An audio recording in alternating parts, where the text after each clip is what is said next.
Welcome to the Malfunction Radio, powered by God Access. I'm Genesis, your guide into the chaos of cybersecurity, pen testing, and red teaming. From hacking systems to exposing vulnerabilities, we're here to break things and build them back stronger. If it's not malfunctioning, we're not doing it right. Now, over to your hosts, Adam and Eve, for today's breakdown.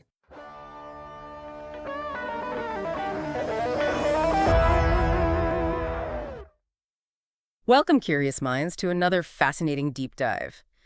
Today, we're not just watching a movie, we're dissecting the digital DNA of a major Hollywood cyber thriller. That's right. We're plunging headfirst into the electrifying world of cyber warfare as depicted in the 2015 film Blackhat. It's a fun one to pick apart, actually. Oh, yeah. Now, for those who haven't seen it, Blackhat is a cyber thriller. Stars Chris Hemsworth as this, brooding, genius-level hacker. Who, frankly, has some pretty impressive biceps for someone who sits in front of a keyboard all day. Yeah, well, Hollywood. Right. Exactly. The film aimed to bring the gritty, complex reality of hacking to the big screen, featuring dramatic exploits like a nuclear plant explosion triggered by lines of code. Huh. It looks cool. It feels incredibly high stakes. It definitely makes for gripping cinema, yeah. But here's our mission today. How much of its cinematic portrayal of hacking holds up under real-world scrutiny? Can you truly hack a highly secured entity like the NSA with just a single, seemingly innocent PDF? Or drain a multi-million-dollar bank account with a simple USB stick in, like seconds. Right. We're going to peel back the layers of technobabble and Hollywood dramatization to separate fact from fiction. And to guide us through this intricate digital landscape, providing the expert insights you've come to expect, we have the perfect expert with us. Well, what's truly fascinating about Blackhat, I think, is how it tries to visualize these incredibly complex cyber attacks. It wants to make them accessible and thrilling for a broad audience. Which it kind of does. Yeah. Visually, at least. It does, but this often comes at the cost of realism. Many of the exploits shown are either outdated or vastly oversimplified, or just, well, plain inaccurate when you compare them to how these operations would actually unfold in the real world. Okay. So for this deep dive, we'll be breaking down specific scenes from the movie. We'll show you what the film, accurately portrayed, what it got laughably wrong. Laughably. Okay, looking forward to that. Well, yeah. And most importantly, how these attacks would genuinely be carried out by sophisticated actors based on the detailed material provided to us. This exploration raises an important question for you, our listener. How well do you truly understand the digital threats that are constantly evolving around us, and how do they differ from what Hollywood presents? Let's get into it. All right, let's kick things off by examining the very first major hack in Blackhat. This involves our protagonist, Nicholas Hathaway, gaining access to a highly classified NSA surveillance program, chillingly named Black Widow. And the way he supposedly pulls this off, through a seemingly innocent PDF file sent directly to the NSA director. Yes, the setup. This is where the movie sets up its grand premise, and it's, I think, a perfect starting point for our analysis. Agreed. So the scene is set. A sophisticated cyber attack has just crippled a Chinese nuclear reactor, leading to this joint U.S.-China investigation. Right. High stakes from the get-go. And the NSA, as you might expect, is portrayed as being incredibly reluctant to share info, particularly the source code for the malware used in the attack. Which makes sense because this malware, it turns out, contains pieces of code from their own old cyber tools. Ah, okay. So they're worried about their own fingerprints being found. Exactly. Understandably alarming for them. Yeah. So instead of transparency, the NSA tries to control the investigation, even withholding access to this crucial source code from the FBI. It's a classic spy thriller trope, right? The interagency conflict, the secrets within secrets. Absolutely. So this brings us to the core of Hathaway's initial penetration. The NSA director, Ronald Donahue, gets an email. This email appears to be from a trusted colleague, Ben Hitches. It talks about concerns over Black Widow's credential security, implying, the FBI and Chinese task force had asked for access and were denied. A bit of social engineering baked in there. Right. And to fix this supposed vulnerability, the email asks Director Donahue to change his password and includes a password security guidelines PDF file with a download link. The hook? The moment he downloads and opens that PDF, boom, a keylogger is installed, stealthily capturing his new password and granting Hathaway access to the highly classified Black Widow program. Looks seamless on screen, doesn't it? Almost magical. Yeah, way too easy. Right. But is that how it would really go down? Well, if we zoom out to the bigger picture, this scene absolutely nails the concept of social engineering. That's still a huge part of modern cyber attacks. Manipulating human behavior to gain access, that's timeless. Okay, so the human element is right. It is. However, the technical mechanics, particularly around how the email and malware delivery happen, need a much, much closer look. What's genuinely compelling here is the film's reliance on familiar things like everyday emails and PDFs to establish that sense of immediate plausibility for the audience. Even if the tech is shaky. Even if the underlying technology is, as we'll see, significantly outdated. Yeah. So let's dive into email spoofing, for instance. The movie shows an email that looks like it's straight from Ben Hitchen's inbox, but it's a complete fabrication. Right. Faking the from address. Exactly. Email spoofing is essentially when a malicious email is crafted to look like it's originating from someone you trust, your boss, a company, a friend. And the fundamental reason this was even possible for so long goes way back to the origins of email itself, specifically SMTP, Simple Mail Transfer Protocol. The basic email system. Right. Designed decades ago, built for communication, not really security. It lets a sender specify almost any from address without any verification. Think of it like sending a postcard where you can scribble any return address you want. The post office doesn't actually check if you live there. Huh. Never thought of it like that. Now, thankfully, to mitigate these gaping security holes, modern email standards have been developed and widely adopted. Like SBF and DKIMs. Exactly. There's SPF, Sender Policy Framework, which acts as a kind of digital bouncer.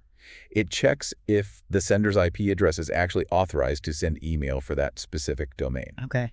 Then we have DKIM, Domain Keys Identified Mail, that uses a digital signature to verify the message hasn't been messed with in transit, ensuring its integrity. Gotcha. And finally, DMRAC, Domain-Based Message Authentication, Reporting and Conformance. This tells receiving servers what to do if an email fails SPF or DKIM checks like quarantine it or just reject it outright. So put it all together. Put it all together. An email appearing to be from Ben Hitchens, but actually from an attacker, would almost certainly be flagged or even blocked today if the NSA's email systems were properly implementing these protocols. It's way different from the early internet days. Right. What about the keylogger part? That sounds plausible. Oh, keyloggers are definitely real. They are precisely what the name implies. A stealthy spy tool that secretly records every single keystroke you make. Like someone looking over your shoulder. Exactly. Yeah. Imagine someone standing right behind you with a notepad, writing down every character you type, passwords, credit card numbers, private messages, all without you having the slightest clue. That's what a keylogger does. Okay. In the movie, once the NSA director opened that PDF, the keylogger installed in the background silently captured his keystrokes, including that crucial new Black Widow password. So the function of a keylogger, that part of the attack concept, is sound. So we've got the social engineering, which is evergreen, and the keylogger concept, which is valid. But with all these modern email protections like DMRC you mentioned, what does this really mean for someone watching the movie today? Is this specific hack, the way they showed it, truly plausible now? And if not, how did it ever work? That's the critical question, isn't it? While the idea of a malicious PDF leading to a keylogger is absolutely sound and still a threat vector today, Right. the specific method used in the movie relies on very old vulnerabilities, exploits from a bygone era, really, that are largely patched in modern systems. So it wouldn't work now. Not like that, no. But to give you a clearer picture and illustrate why this movie hack wouldn't typically fly now, we can actually demonstrate this old school approach. It's kind of like looking at a vintage car to understand how cars have evolved. It shows you how far we've come. Okay, a history lesson in hacking. I like it. Sort of. So to recreate this, we'd start with reconnaissance. Always the first phase. Figuring out what PDF reader the target is using. How would you do that? In a real scenario, an attacker might look for publicly available documents from this target organization, check their EXIF data, that's metadata, often embedded in files. Oh, right, the hidden info and photos and stuff. Exactly. It can reveal the software used to create or edit them. For our demonstration, we'd intentionally pick an old version, specifically Adobe Reader 9, because we know it had well-documented older vulnerabilities. It was susceptible. Got it. Target the weak link. Precisely. Next comes weaponization. Now we know our target's running old, vulnerable Adobe Reader 9, so we'd fire up a penetration testing framework. Think of it like a big toolbox for hackers, ethical or otherwise. Like Metasploit. Exactly like Metasploit. We'd search for exploits related to Adobe Reader and choose one like, say, Adobe Finbetidex. This specific exploit embeds an executable file, a program, right inside a PDF. Sneaky. Very. It was compatible with certain Windows versions, even up to Windows 10, but only against that older Adobe software. For our payload, the malicious code, we'd select something for Windows systems, probably a Meterpreter reverse TCP payload. What does that do? It gives us a persistent interactive connection back to our machine, basically remote control and advanced shell. Okay. Then we set parameters, our listening IP address, LHOst, the port, LPORT, the fake file name the target sees, like password security guidelines.pdf, and the actual legitimate PDF we use as a decoy. Right. Hide the bad stuff in something seemingly normal. Exactly. Then we generate the malicious PDF. Okay. PDF ready. How do you deliver it? Payload delivery. We mimic the movie. Craft a convincing phishing email, maybe seeming to come from that colleague, Ben Hitchens. The social engineering part again? Absolutely crucial. The email content has to compel the target to download and open our malicious PDF. We'd host the PDF on a simple web server we control. Why not just attach it? Hosting it means when they click download, it comes directly from our server. It can sometimes bypass email attachment scanners that might flag it immediately. Ah, clever. Okay, so they click, they download. Then comes getting access. We set up our listener using Metasploit, just waiting for that connection. The target downloads, opens the PDF. Maybe they get a browser warning, maybe not with older software. And the PDF might look real. Yeah, it might show some content, maybe even a deceptive pop-up asking them to click something to view encrypted content. But in the background, silently, our payload executes. And suddenly we get a shell. We've established that remote connection. Wow. Okay, so you're in. Then the key logging. Exactly. Capturing the keys. With that remote shell, we use Meterpreter commands like keyscan start. Any keystrokes the target makes, new passwords, anything get recorded and sent back to us. We use keyscan up to see them, keyscan stop when we're done. So the movie got the steps roughly right, conceptually? Conceptually, yes. Oh. But, and this is the absolutely crucial point the movie just ignores while this demo shows how it could have been done back then. It's old news. Totally old news. The specific exploit we're talking about is ancient in cyber terms. It simply wouldn't work in a modern environment with today's mitigations and defenses. I mean, to even make this demonstration work for educational purposes, we'd literally have to disable Windows Defender. You have to turn off the security to show the old hack. Yes. Yes. That's how much things have changed. Modern operating systems and their security software would instantly flag and block this. So for you listening, remember, the idea of a malicious PDF is still relevant, but the movie's specific method, it's a relic. Okay, that makes a lot more sense. Yeah. So Blackhat got the idea right, weaponizing a common file, but the method shown is pure nostalgia, cybersecurity-wise. It's just not how a serious attacker would hit a major target today. Precise. But don't you worry. We promised we'd step up our game. We're going to show you how modern attackers would achieve a similar goal, hacking a Windows target with a supposedly innocent file, and this time we will bypass Windows Defender's defenses. Ready? Let the real hacking begin. Okay. So if we connect this to the bigger picture, modern hacking isn't about using these, decades-old noisy exploits that set off alarm bells. Right. Too easy to detect. Exactly. It's about sophisticated evasion, especially against powerful built-in defenses like Windows Defender, which, let's face it, most of us rely on every single day. It's just there. Right. So this raises an important question. How exactly do determined attackers manage to bypass those robust built-in security features that are supposed to be guarding our systems? How do we do it? Well, we start, as always, with reconnaissance, but with a modern twist. In a black box scenario where you know basically nothing about the target's setup. Starting from scratch. Right. The first step is often figuring out their operating system and maybe their browser, their general environment. And for this, attackers can cleverly use something called canary tokens. Canary tokens, like a canary in a coal mine. Sort of. Think of them as digital tripwires or silent alarms.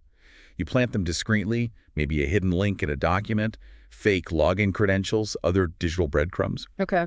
When someone or something accesses them, they immediately ping back and alert the attacker, the owner of the token, without the target ever knowing. It's like a silent alarm going off in a vault. Someone touched something, even if they didn't take anything. How would an attacker use that? Send a link. Exactly. They might send a canary token link to a target, maybe embedded in an email or a document. When the target clicks that link, maybe just to see what it is, their browser connects to the token server. And that tells the attacker. A surprising amount. Yeah. From their end, they can capture valuable info about the target system. We've seen examples where they get the OS, the browser, even approximate geolocation from the IP address. What? Yeah, the specific IP might be hidden in our source material for privacy, but knowing the OS and browser, that's gold. For instance, in our material, the attacker identified the target was running Windows 10 and using Microsoft Edge. That little bit of info is absolutely crucial for crafting a targeted, effective attack. It's about knowing the terrain. Okay, that recon gives the attacker vital intel.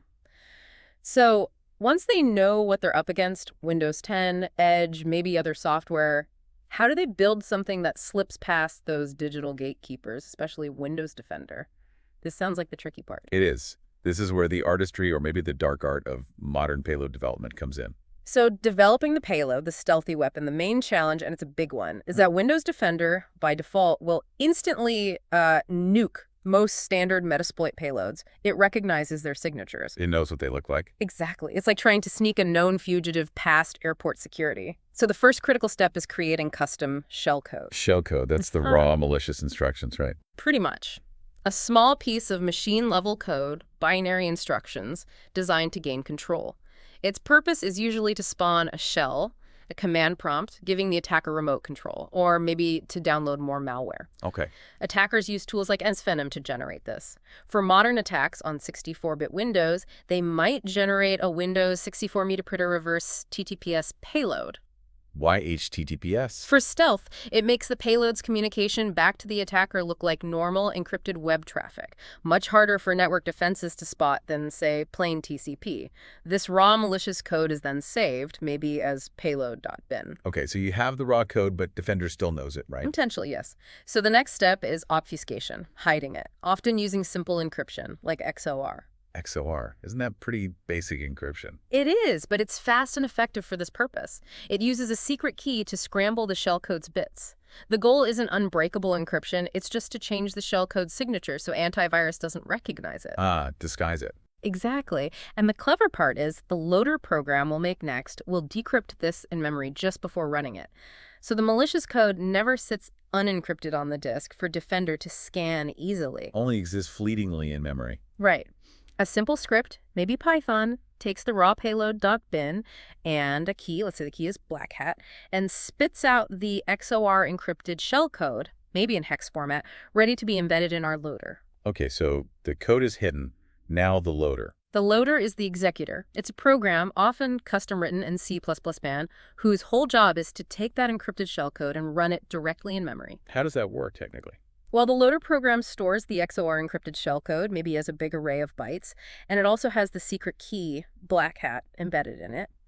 When the loader runs, it performs the XOR decryption loop right there in memory, unscrambling the shellcode. Okay. Then it uses specific Windows functions, like virtual alloc, to carve out a chunk of memory within its own process that's marked as executable. It copies the freshly decrypted shellcode into that memory space using something like Mentipy. And then just runs it. Pretty much. It casts the memory address where the shellcode now lives into a function pointer and just calls it. Boom, the shellcode executes. So summarizing, store encrypted, decrypt in memory, inject into allocated memory, execute. Very evasive. That avoids static file scanning pretty effectively. Definitely. Once we have the C++ loader code, the final step is compiling it into an .exe file the target can run. Attackers often use cross-compilers, maybe on Linux, like Ming. Compile it for Windows from Linux. Yeah. The command would compile the C++ loader into a Windows 64-bit executable. Crucially, you compile it as a GUI application. Why UI? So no black command prompt window pops up when the user runs it, pure stealth. You also use options to optimize its size, maybe link library statically so it's self-contained. Our stealthy executable is now ready, perhaps named innocuously like pdfreeder.exe. Okay, this raises a really important question. You have this highly evasive payload, compiled nice and stealthy. How do you actually get it onto the target's machine convincingly? Email attachments are risky, users are wary. Delivery time. Right. And before we deliver, we need to set up our listener. We use Metasploit's exploit multi-handler to catch the incoming connection from our payload. Waiting for the callback. Exactly. We configure it to expect our specific payload. Yeah. Windows by 64-meter per tier reversed ARI TTPS. We set our LH host, our IP, and L port, the listening port. We might even tweak advanced options, like the HTTP user agent. To make the traffic look like it's coming from a real browser. Precisely. And maybe enable stage encoding for extra obfuscation. Get everything ready so when that connection comes in, we catch it smoothly and stealthily. Okay, listener ready. Now here's where it gets really interesting, moving way beyond Blackhat's simple email attachment. Modern attackers use far more deceptive layered methods. So what does this mean for delivering our stealthy pdfreeder.exe in a way that bypasses defenses and the user's suspicion? We're talking about using LNK files, the deceptive shortcut. LNK, like Windows shortcuts. Exactly, those little files that just point to other files or programs. Yeah. You double-click one, Windows opens the target. Attackers can use tools, maybe like PIL3, to create malicious.lnk files. What makes them malicious? You craft it carefully. Give it a tempting name. Password security guidelines.lnk. Configure it for minimized execution, no visible command prompt. Add a deceptive description. Password security guidelines for NSA. Makes it look official. Okay. But how does it deliver the payload? The real magic, or malice, is in the PowerShell commands embedded within the LNK file itself. When the user double-clicks the shortcut, PowerShell runs silently in the background. What does the PowerShell do? Two things, very cleverly. First, it downloads a decoy PDF, a real harmless password.pdf, maybe to the user's temporary folder, and immediately opens it. Why open a decoy? Crucial for stealth. The user sees a PDF open, they think everything is normal, it's a distraction. But simultaneously, in the background, the PowerShell script also downloads our malicious pdfreeder.exe payload, maybe to the downloads folder, renaming it to adobe.exe or something, and then it executes it. Wow, all from clicking a shortcut. And to complete the visual deception, we spoof the icon of the LNK file. Make it use the standard Adobe Acrobat icon. So look exactly like a PDF file on the desktop or in a folder. Okay, that's sneaky. How about the social engineering to get them to click? We take it further, rename the file to passwordsecurityguidelines.pdf.lnk. Now remember, Windows often hides known extensions by default. Ah, so the user just sees passwordsecurityguidelines.pdf. Exactly. They think it's a PDF.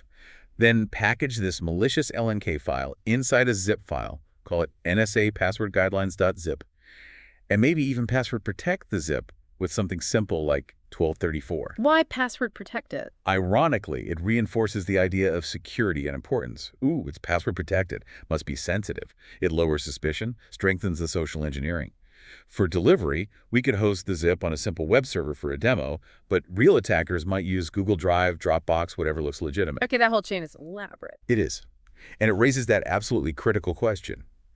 Can something as seemingly simple as a shortcut wrapped in all this deception truly bypass modern defenses like Windows Defender when it's actively running with real-time protection on? It sounds almost too good or bad to be true. So does it work? Can you get God access this way? Well, let's walk through it. The target gets the zip, extracts it using password 1234. They see what looks exactly like a PDF, right icon, right apparent extension, no immediate red flags. The Defender is running? Yep. Windows Defender's real-time protection is on, actively scanning, but it misses our carefully crafted payload and loader. The user double-clicks the fake PDF. Yeah. Boom, we got the shell. Our interpreter handler lights up, catching the incoming reverse PTPS connection. And the beauty is, the payload also opens the decoy PDF file. The target sees the PDF open, assumes everything worked normally. While you now have control. Exactly. Their system is silently compromised. That's impressive and scary. It is. It demonstrates how effective sophisticated social engineering combined with evasive payloads can be, even against strong default defenses. Wow.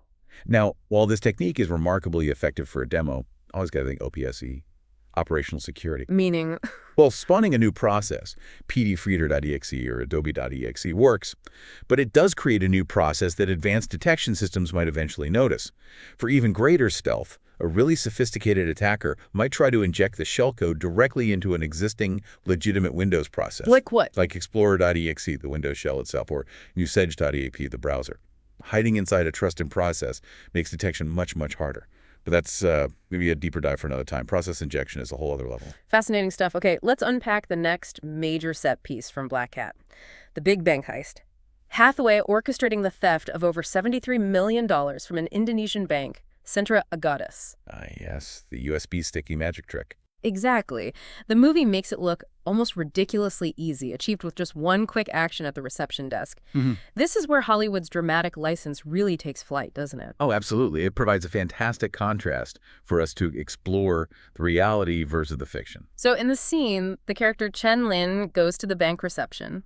Asks if the receptionist speaks English, seems very polite, sophisticated. Setting the stage. Then she spins the story about a stained presentation, hands over a USB drive, asks him to print a new copy. The moment he plugs it in, bam, bank hacked. Instantaneously, of course. Yeah. A Netcat connection pops up on the hacker's screen. Then, almost immediately, the hacker opens a browser, gets into the bank's admin panel for funds transfer, and moves $73.6 million to some alias account. Branker Shusia, I think it was. Right. It's incredibly concise, very dramatic, makes it seem like bank security is just, a minor hurdle. But how true is that? Well, what's truly fascinating here is that blend. You've got highly realistic social engineering. That part is spot on, mixed with some truly glaring technical inaccuracies that just stretch credibility, especially for a bank. So the setup is plausible, the execution, not so much. Pretty much. If we connect this to the bigger picture, this scene perfectly highlights how Hollywood consistently prioritizes dramatic effect and speed over the frankly, painstaking reality of real-world security protocols and the complex multi-layered attack chains needed for a target like that. Okay, break it down. What's realistic first? The social engineering element. Yeah. Chen Lian's approach. Absolutely textbook. Polite, confident, using language to build rapport, sophisticated attire implying legitimacy, a plausible story. The stained presentation. Right. These are all classic, effective tactics to gain trust and access by playing on human instincts. That part of the movie. Incredibly realistic. A powerful reminder that the human element is often the easiest way in. Okay, so getting the USB plugged in via trickery, that's believable. What about the USB itself doing the hacking? That brings us to HID attacks. Human interface devices. These are a genuine threat, exploiting devices that pretend to be keyboards, mice, or USB drives to deliver payloads. Like the rubber ducky. Exactly like the USB rubber ducky. Looks like a flash drive, plugs in, but acts like a keyboard, typing commands incredibly fast. It can inject malware, bypass AV sometimes because it's just seen as keyboard input. So the movie's USB stick premise, plausible concept. It explains how commands could be run instantly. Okay. And then the Netcat connection appears. Right. Netcat itself is legit. It's a super versatile command line tool, the Swiss Army knife of networking, used for all sorts of network connections. Hackers use it a lot. Very commonly used to catch reverse shells, which is what the hacker seems to do in the scene. Having Netcat involved isn't unrealistic. It's how it's used here that deviates. All right, so where does the movie's portrayal really start to fall apart? Okay, multiple significant issues. First, IP addressing. The movie shows a local IP for the hacker's machine, right? 192.168. Some playing there on the same network. Yeah, but the connection is supposedly coming from the remote Indonesian bank, centrogatus.com. To get a reverse shell back from a remote target like that to your local machine, you'd need a cloud VPS acting as a relay or proper port forwarding configured on your home network. That's a significant technical setup completely ignored. Okay, what else? Second, and this is huge for a bank, network segmentation. The USB was plugged in at reception. Most large corporations, especially banks, have strict network segmentation. Meaning the reception desk computer is almost certainly on a separate network segment, like a digital sandbox, isolated from the systems handling sensitive financial data. The idea that the reception PC has direct, unhindered access to the core fund transfer systems, highly unlikely, bordering on impossible in a well-run bank. That's pure movie convenience. So plugging in there shouldn't get you anywhere near the money. Not directly, no.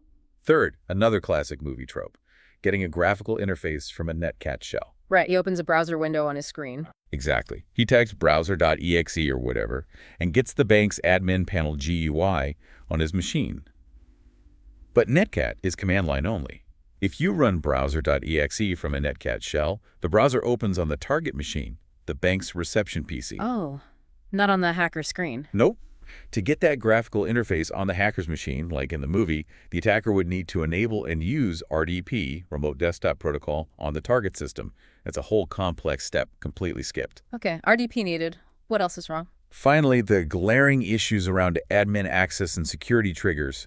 The movie shows him instantly accessing the admin panel for transfers. No explanation of how he jumped from a likely low-privilege reception PC to a high-privilege admin system. That's pivoting, and it's often difficult. And the money transfer itself? Critically, zero multi-factor authentication, MFA, shown for transferring $73 million. In any real bank, a transfer that large would absolutely require multiple forms of authentication. A password wouldn't cut it. Makes sense. And maybe the most unbelievable part, no alarms. No security systems triggered when $73 million walks out the door. Highly unrealistic. There would be immediate automated alerts, probably freezing the transaction instantly. But yeah, that whole scene is basically Hollywood fantasy built on a tiny kernel of social engineering truth. Pretty much. They streamlined it massively for drama, sacrificing all technical accuracy. Okay, so the movie makes it look trivially easy. But how would a real attacker achieve that God access in a bank scenario? Overcoming hurdles like segmentation, needing RDP, privilege limits, it sounds way harder. It is way harder. Achieving real God access far beyond the movie's shortcuts involves deliberate multi-stage steps. First, you need that initial foothold, maybe a netcat reverse shell, like the movie showed conceptually. How would you get netcat on there realistically? Maybe the HID attack works, maybe phishing. Somehow, you get the nc.exe binary onto the target. Then you need to execute it to connect back. A PowerShell one-liner could do it. Download nc.exe from your server, save it somewhere, like the temp folder, and immediately run it to connect back to your listener. nc-lvnp 8080 maybe. Okay, listener caches the connection. Bingo, we got a shell on our netcat listener. Yeah. But it's just a basic command line shell, probably running as the receptionist user. Limited privileges, not enough. So step 2. Privilege escalation. You need to get up to system level.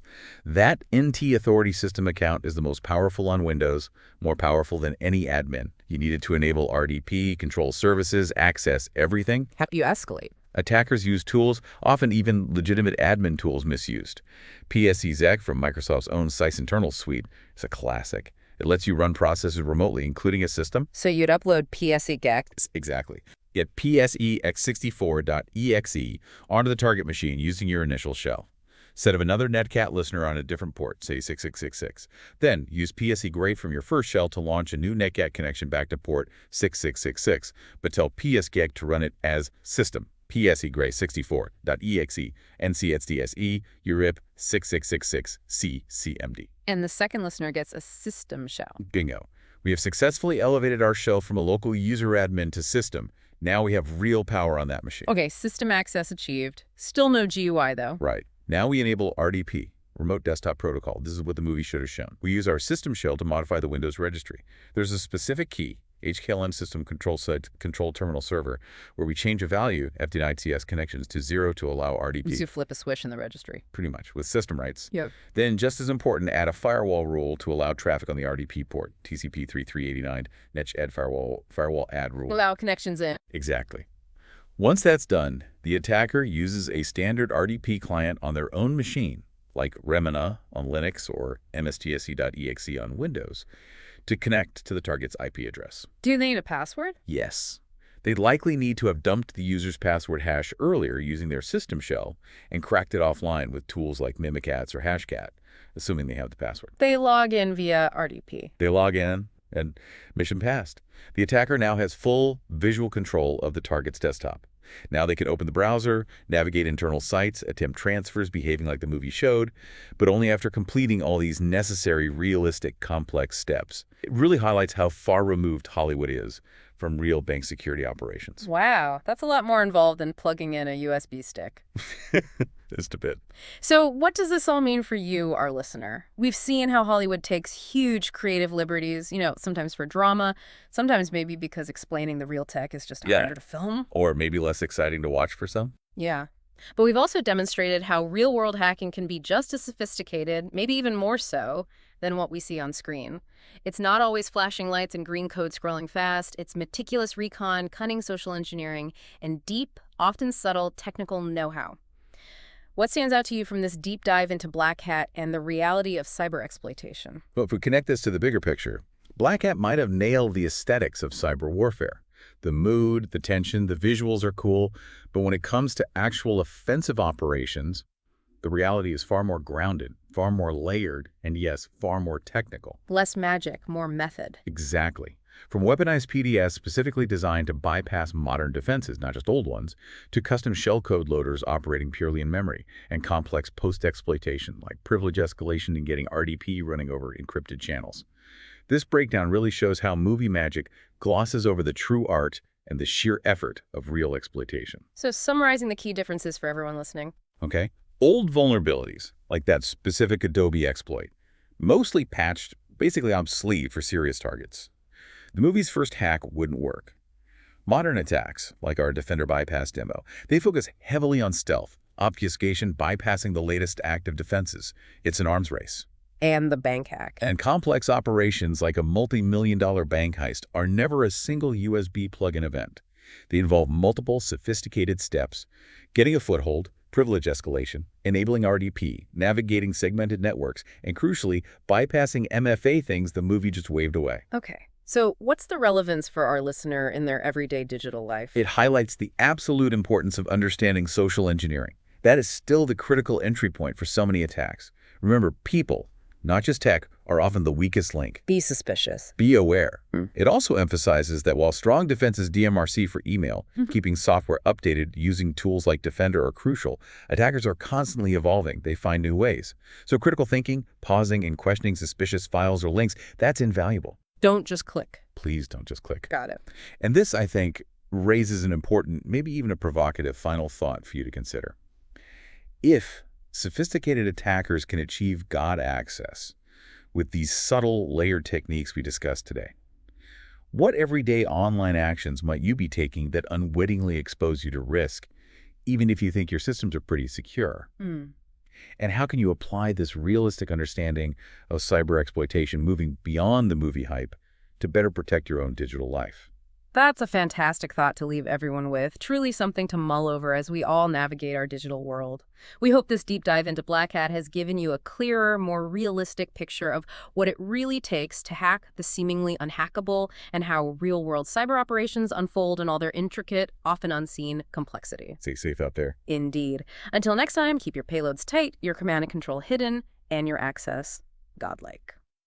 Thank you for tuning into the Malfunction Radio powered by God Access. That was a great breakdown from Adam and Eve. It's been a pleasure guiding you through today's deep dive into the world of cybersecurity and red teaming. Remember, if it's not malfunctioning, we're not doing it right. Stay curious, stay secure, and we'll catch you in the next episode. Bye!